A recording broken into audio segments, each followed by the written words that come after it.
पारंपरिक अलंकार, अंगावर शाल असलेली हत्तीन, आजूबाजूला ग्रामस्थांची गर्दी आणि गावकऱ्यांच्या डोळ्यात पाणी असलेला हा व्हिडिओ तुम्हीही पाहिलाय का? हा व्हिडिओ आहे कोल्हापुरातील शिरोळ तालुक्यातील नांदणी इथला।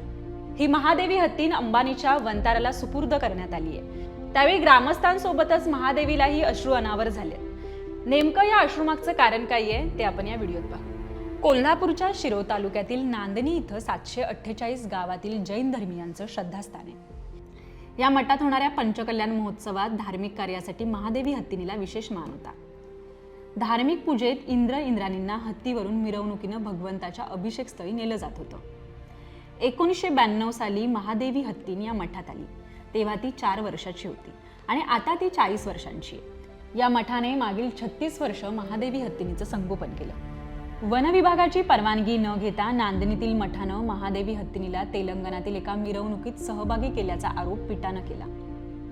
ही हत्ती आजारी आहे, तिला वंतारात सोडा अशी याचिका हायकोर्टात पीठाने सादर केली। त्यानंतर हायकोर्टाने तपासणी केली। यात पायाला सूज आहे, प्रकृती ठीक नाही असं सांगितलं गेलं। मात्र नांदणीतील मठाने हे सर्व फेटाळलं। जामनगर हे अंबानींचं खासगी अभयारण्य आहे। इथे हत्ती पुनर्वसन केंद्र आहे। या केंद्रासाठी प्रशिक्षित हत्ती हवा होता। त्यासाठी केरळवरून हत्ती आणणार होते, मात्र ते शक्य झालं नाही आणि वनताराची टीम नांदणीत जाऊन महादेवीबद्दल मध्यस्थांशी बोलून आली। मात्र महादेवीला वनतारात पाठवण्याला मठाचा साफ नकार होता। पीठाच्या तक्रारीची दखल घेत मुंबई उच्च न्यायालयानं उच्चाधिकार समिती नेमून तक्रारीची शहानिशा केली। महादेवी हत्तीनीला गुजरातच्या जामनगर इथल्या राधेकृष्ण ट्रस्टला देण्याचा निर्णय मुंबई उच्च न्यायालयानं दिला। प्रसंगी आम्हाला ठार मारा, मात्र महादेवी हत्तीनीला गुजरातला नेण्याचा डाव हाणून पाडू असा इशारा मठाच्या पदाधिकाऱ्यांनी दिला। नांदणी ग्रामस्थांनी सुप्रीम कोर्टाचं दार ठोठावलं, मात्र तिथंही त्यांना निराशा मिळाली।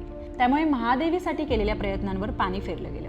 हत्तीनीला नेण्यासाठी वनतराची टीम आल्यानं नांदणीमधील ग्रामस्थ मध्यरात्री रस्त्यावर उतरले होते।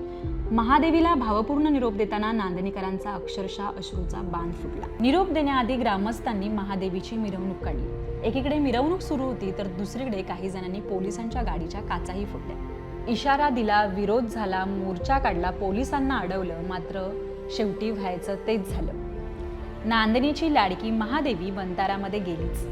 महादेवीचा आनंद कशात आहे, ती नक्की सुखरूप कुठे राहील, या प्रश्नांची उत्तरं स्वतः महादेवी हत्तीन देऊ शकत नसली तरी असं म्हणतात की मौनात खूप ताकद असते।